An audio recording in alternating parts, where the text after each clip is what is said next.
I want to begin with a story that you may know. Many of you may have heard it before. If you have heard it, you find more in it than you did earlier. And if you haven't heard it before, good. But let's listen to it with new ears, okay? So once upon a time, there was a poor farmer who had one horse and one son, a teenage son. And one day his horse ran away.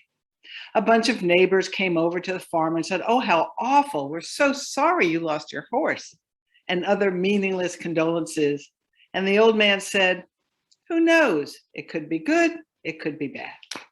And the neighbors just left. They didn't know what to make of his response. A few days later, the horse came back, and with him were two wild horses. So now there were three horses, and the neighbors came back and they were rejoicing. "That's so great. Now you have three horses," and other meaningless congratulatory responses and statements. And the farmer said, "Who knows? Might be. It could be good. It could be bad." And the neighbors left again, probably judging him at this point. Well, a few days later, the man's son was riding one of the horses and he fell off the horse and he broke his leg. It was a wild horse. It wasn't used to being ridden. And the neighbors came over again, offering condolences to the old man, and his son wouldn't be able to work in the fields anymore. And the old farmer said, "Maybe, who knows? It could be good. It could be bad."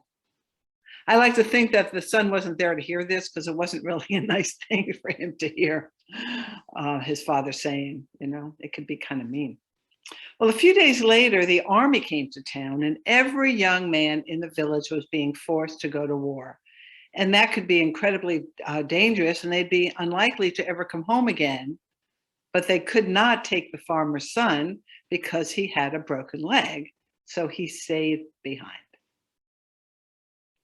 So we never know where things are going to lead, don't we? We don't know what's going to be next. Sometimes not getting what we want is a good thing. So often we're wrong about what we want anyway. And sometimes, as Mick Jagger so forcefully and musically reminds us, we don't always get what we want.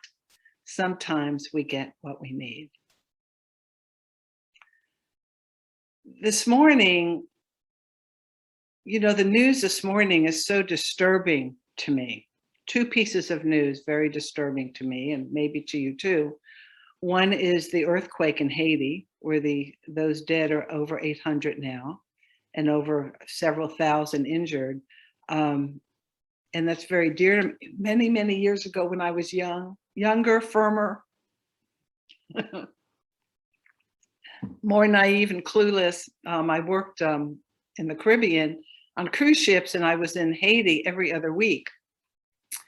And that would be something, we'd be in this big gleaming white ship coming into Port-au-Prince. And there were, obviously, people in need and poor people. And some of us got together and we would always take off, some fruit that we could have squared away or, clothing and things like that. And then we'd go to this fancy hotel, those of us who were off work that day, a very fancy, fancy hotel, sit by the pool and have this beautiful lunch served to us. And it was such a dichotomy for me to see what was going on and then also to have that great experience and then go back to our gleaming white ship. And so I've watched over the years all the changes and difficulties that have happened in Haiti. So just join me and hold the people there in your heart and know that it's just and then afterwards I lived in Miami where we had a lot of Haitians who came to live there. And such beautiful, gentle, creative people. So join me in holding that in your heart. And also the situation in Afghanistan. Let's just hold all those people, especially the women of Afghanistan, in our heart as things really change for them, especially women who came of age these last 20 years and weren't used to these other things. So this is a perfect time for us to be adding to our own practice this idea of equanimity, this idea of spacious impartiality. I'm working with that very deeply in my own practice. And when you focus on something, you get all kinds of opportunities to deal with it. Thank you, God, right? So equanimity might not describe what some of you are dealing with right now. Many of us are striving for justice, for healing, for survival. And in my experience, equanimity has a great power. And I think of those times when we can reach beyond judgment and self-interest and realize that we are choosing instead of reacting. Those times when the pain of this last year and a half that we hold in our hearts, that we've been able, so many of us, and for so many moments, to hold our hearts and our minds steady, clear, still. Those times when we make small choices that show great care and influence spiritual and social balance, that is the power of equanimity. It's such a beautiful word for me. And internally, it could feel like a great mountain with the mind solid and stable, unchanged by passing seasons, or like the ocean with the vast, deep, and immeasurable, undisturbed by whatever swims or floats or is housed in its waters, or like a strong fire, which we know a lot about here in Napa, roaring and engulfing and transmuting, undisturbed by whatever is thrown into it. Or like immense space, open and allowing and receiving, undisturbed by the objects that rise up and pass away. Equanimity enables us to know the energetic movements of mind without reactivity. Equanimity enables us to know the energetic movements of our mind without reactivity. And I know so many of us are dealing with it in so many ways. We've had births and we've had deaths, we've had marriages, we've had breakups, we've had disaster, we've had sad things and happy things. When the mind is steady, responsive, grounded presence in the midst of extremes, when we can say to ourselves, this moment is like this. It doesn't have to be different right now. I can allow what is here and offer what is needed and receive what is offered. Wow. Very challenging, very wonderful, very juicy practice. And really, at this point of our lives and in our history, that's the only thing we can do. Otherwise, we're just so stirred up and unhappy. It's not something we can force. It's an experience that we have to recognize and nurture through our awareness and practice. Once upon a time, there was a monk who lived on the edge of a small town, much to the delight of the townspeople, and he loved it whenever he came into town. It was always to help somebody. Everyone came out of their homes, their huts. They gave him gifts from their gardens, and they would call out, "Oh, teacher, you're so fortunate that you live near us. You're such a wonderful person and such a blessing. You do so much good. Your presence is our blessing and our gift and our joy." And to all of this, the monk would say, "Is that so? Is that so?" Well, one day a young woman came to the monk's hut and said, "Oh, teacher, I am in terrible trouble. I'm pregnant. My family's going to disown me. The young man that I love so much has fled to another town because my family would certainly do him harm. I have nowhere else to go. I have no one else to turn to. So I'm here at the threshold of your hut." And the monk replied that she could live in the back room and help with whatever's needed in the home. She could help him, and then she'd have the security of a home for herself and for her child. Well, now when the monk went to town, he heard a different message. "You dirty old man, look at how you've betrayed our trust. You've taken advantage of this poor young woman. How could we ever have believed in you? What shame you've brought upon us." And then they hurled rotten fruit at him along with their insults. And to all of this, the monk would always reply, "Is that so? Is that so?" And after a while, the father of the child returned to the town and presented himself to the family and said, "I've spent the last 2 years in this nearby town learning a trade. So now I am able to provide a home for your daughter and for your grandchild."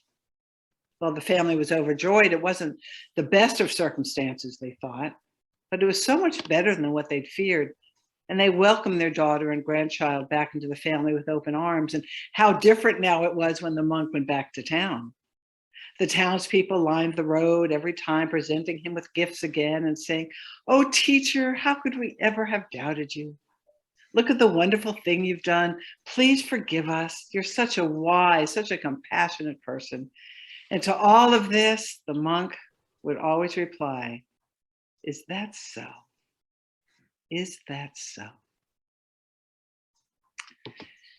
Is that so? Is that so?" Can we hold that? From one perspective, we can say that the entire spiritual path rests on the development and the cultivation of this one particular mind state, this equanimity, this mental factor. There's a Pali word. Pali is an old Tibetan language. In Tibetan Buddhism, the English translation of the Pali word for equanimity, it translates as a certain balance, as a neutrality of mind. It says there in the middleness. Isn't that beautiful? The quality of mind is there in the middleness between extremes. I love that, the middleness. And when it's highly developed and cultivated, brings about an unshakable quality of mind. There's tremendous strength in that, and it has to be developed. I think back to Charles Fillmore. Of course, I think about Charles Fillmore. In fact, on the 22nd of August would have been his 147th birthday. Now, as many of you know, Charles Fillmore was the co-founder with his wife Myrtle of the Unity Movement, which began in the late 1880s. And he thought that he wouldn't die, he wouldn't physically die, that his body would regenerate over and over and he would just stay alive. Well, I know I don't want this body staying alive for 147 years. I know that there's another thing that my conscious energy and my spirit will go to. I mean, I remember reading that Ram Dass said, dying is like taking off an old shoe. So my belief system, and I know for many Unity students, and Charles Dillard Freeman, our longtime Unity poet laureate who wrote The Prayer for Protection, he wrote a book called The Case for Reincarnation. Well, I personally believe that we can't really know what's going to happen then, because nobody's really come back and told us unless they have mentally. But I know that there's too much going on spiritually, mentally, soulfully, that it's just going to go at the end. I've witnessed too much experience of seeing that soul move on to the next, whatever the next is. I know some of us have lost people close to us recently. I have a good friend has passed from COVID in the last few days.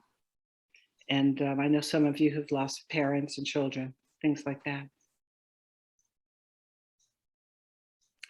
But when we're exploring this idea of holding this center, it's so easy to, when we talk about this neutrality of mind, it might suggest a kind of indifference. You know how sometimes we just have to back off and we're not holding that equanimity. We're pulling away or we're having some kind of apathy. And so neutrality might suggest being disconnected from what's happening. Sometimes we do need to do that, but not to confuse that with this idea of full-heartedly accepting this and accepting this. Is that so? It might be good, it might be bad. Is that so?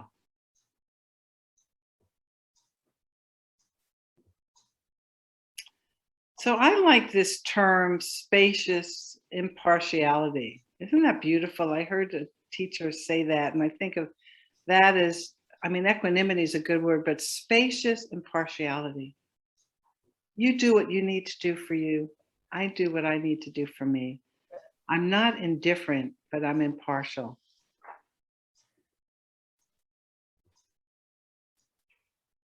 So I don't know about you, but in my process, I feel like I work hard at it. You know, I have my daily practice.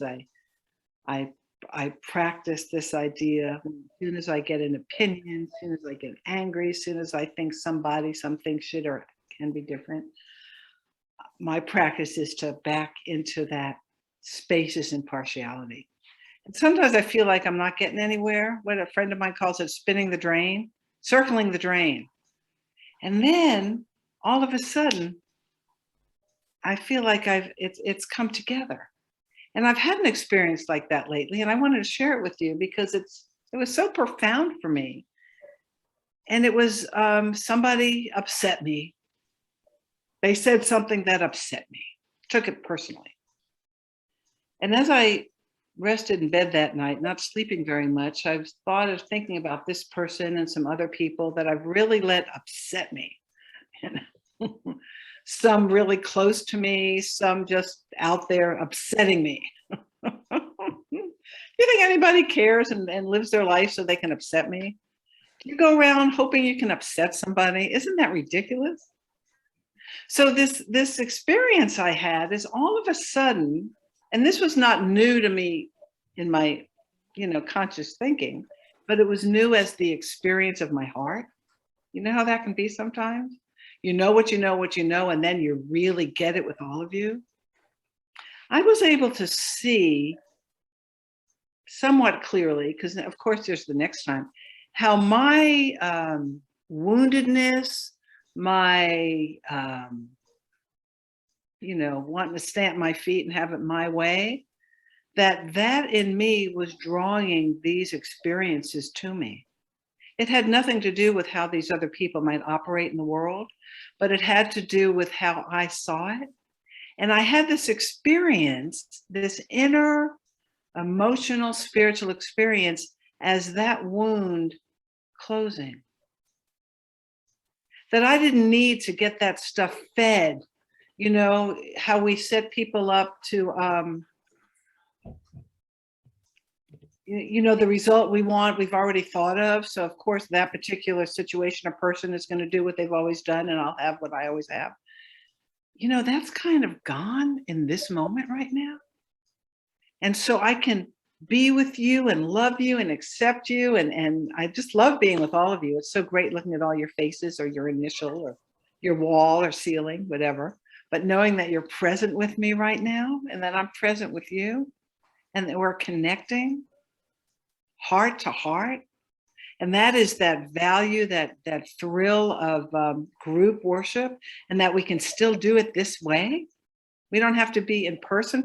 We're in person this way. What a miracle the pandemic brought us, that we can feel safe in our homes with whatever's going on with us physically, emotionally, spiritually. So I wanted to share that with you because it was so powerful for me, especially because I feel that I am different since then. That finally something has shifted and closed in me, and I can behold these people, these situations with an open, loving heart, not with apathy and not with indifference, but with an open heart and acceptance. Wow, that's big. And I'm sure all of you have had, each of you have had an experience like that at some time. And that's what brought you here to Unity. It's not a place where we tell you how to be, how to live, but we offer tools and suggestions and personal experiences and stories so you can find your way, your own way, wherever you are, that you can be met wherever you are. And know that when we were reading our, what was it? The invocation. And I was reading this idea, there is one presence, one power in the universe, the presence and power of God, which is absolute, unchanging good. And I invite this presence and this power to be active in me and in my life now. Thank you, God. I was looking at that word good, unchanging good. And I remember our metaphysics teacher when we were in seminary, good with a capital G. It's not good as opposed to bad. Good is how it is. It's that good. And then aberrations of good brings up other kinds of experiences. That there isn't this dual power in the universe. At this level, it seems that way. But in the greater universe, in this one power, one presence that's working in and through us, and we aberrate that through our concerns, through our woundedness, through our not wanting to deal with stuff. When we can hold the whole gamilla, the whole thing as good, our lives are good. They're so much better. And the things that come, and we've had it this year, haven't we? We've had it come at us in ways we never expected.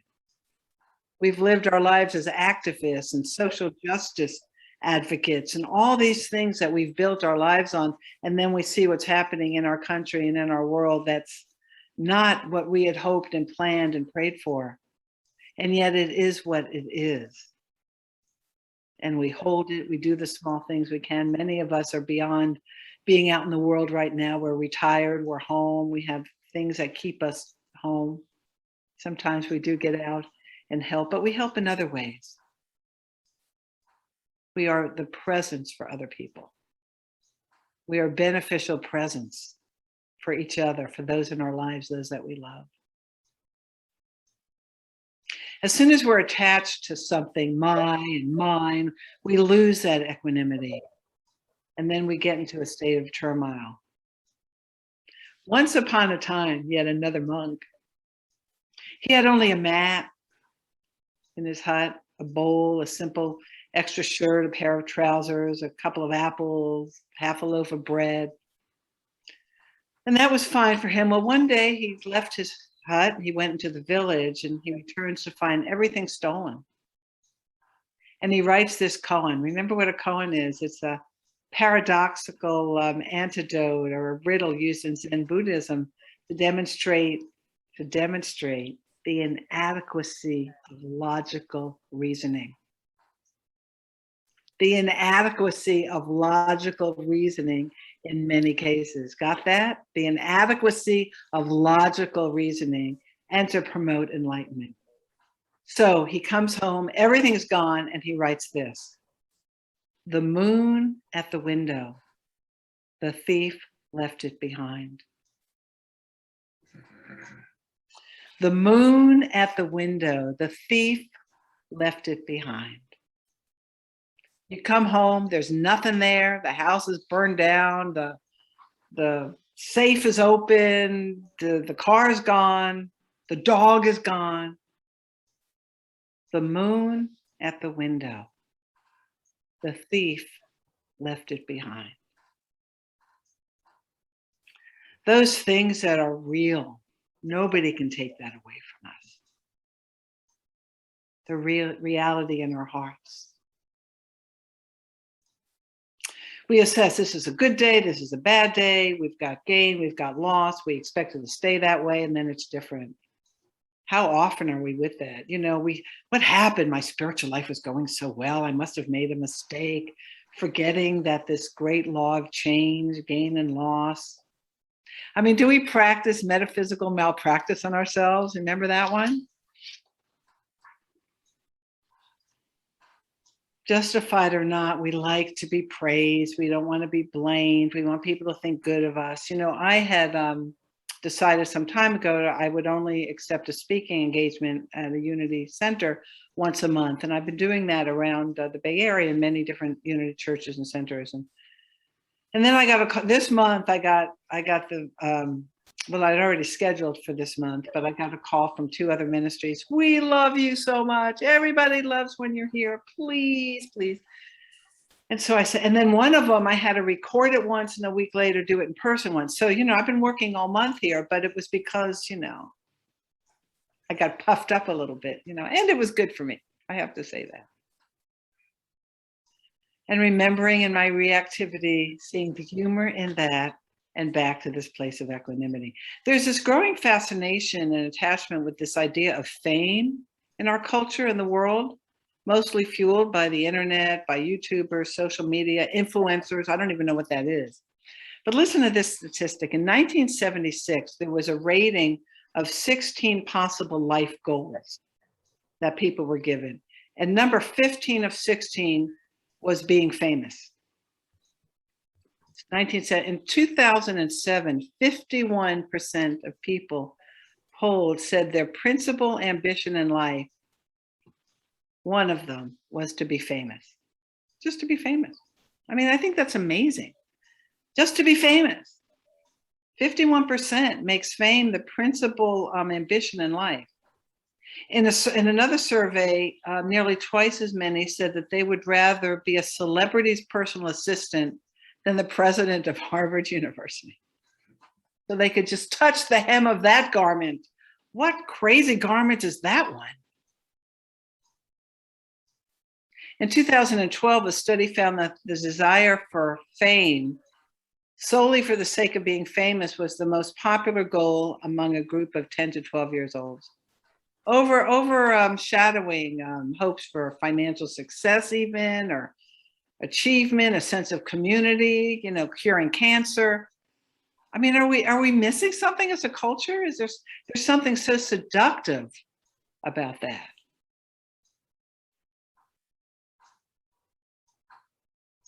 And all that just exists in other people's minds. It's not anything about who we are. Does that matter out there? Does that matter what people think of us? Does it matter that we're, admired for just being, whatever it is? It's really crazy. Anything can happen anytime. A wandering monk passed by, this is monk day, a wandering monk passed by the courtyard of a monastery where he heard two groups of monks arguing about the temple flag that was fluttering in the breeze. It's the flag that moves, one group says. No, it's the wind that moves, argued the other group. Back and forth, they argued, responding to the logic of the other side and coming up with new rationales for their perspective, respective perspectives. And it came down to, it's the wind that moves, it's the flag that moves. And after listening for a while, this itinerant monk who was just coming through, he interrupted and said, if you look more closely, you'll see that it's not the flag that moves, nor the wind that moves. What moves is your mind. And what's so striking is that little mantra is not from a place of fear. All these changing conditions, they come and they go like the wind. To be happy and to stand like a great tree in the midst of them. The Dalai Lama says, I try to treat everyone as an old friend. Mother Teresa once was asked, how does she deal with the dying and the leprosy and the disgusting people in the street that are dying that she would pull into her refuge? And she'd say, well, I just look at each of them as just another appearance of my beloved Christ.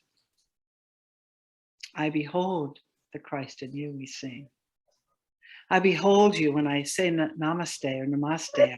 I see that divinity that's in you, that's alive and active, that is the same in me. I honor that. It's a great way to go through life, isn't it? Treating everyone like a friend. And what does it take? This idea of spacious impartiality and this openness. And if we can abide for just a few periods, and that we know things aren't going to be perfect, we're all on the path, we're all practicing it, we're all going to fall off. But can we come back again and again for maybe this much longer time? We can see this greater and greater clarity. When the mind is not reactive, not holding on or pushing away, we can see clearly that everything is arriving and passing away.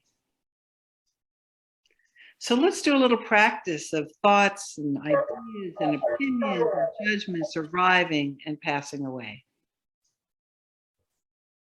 And just those of you who are maybe new to us know that in our time of meditation, we take a full 5 minutes of silence together. So I invite you now, in this life that's such like a flash, it's so brief, how we're usually on our way to somewhere else. Let's not go anywhere and be right here, right now. Even now, as we're moving towards the end of the service, and whatever's next in the day and next in your life and into our forum, it's pretty radical and transformative to just pause and sense the goodness right now, to drink it and to feel it. So I invite you to allow your eyes to gently close if that's comfortable for you. Pausing enough to feel your body, simply sitting or lying or however you are, to gently, not to change a thing, simply to notice and accept.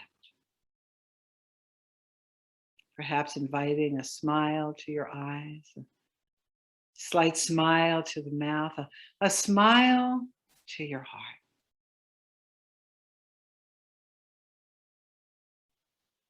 Finding balance in the midst of not balance. Allowing your breath to come and go as it does. No need to change it or enhance it or judge it or be concerned about it.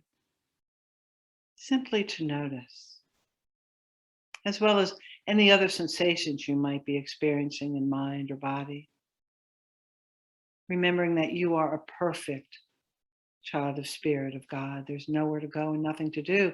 Simply to be here right now, letting go, breathing, accepting, smiling in the silence of your own heart, in the silence.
gently, slowly, lovingly, as you begin to bring your attention back to this time and space. I have an affirmation for us, something to take into your own heart, and I'll just say it a couple of times. You don't need to say it, just take it in. May I meet each moment exactly as it is, remaining steady as the world changes around me. Let these be the words of your own heart. May I meet each moment exactly as it is, remaining steady as the world changes around me. And as the world changes around us, we bring to mind all those people and situations that we want to send extra loving and care to, knowing that life unfolds the way it is. We're not apathetic. We are loving and inclusive. All is truly well. Shalom, namaste, amen. And so it is.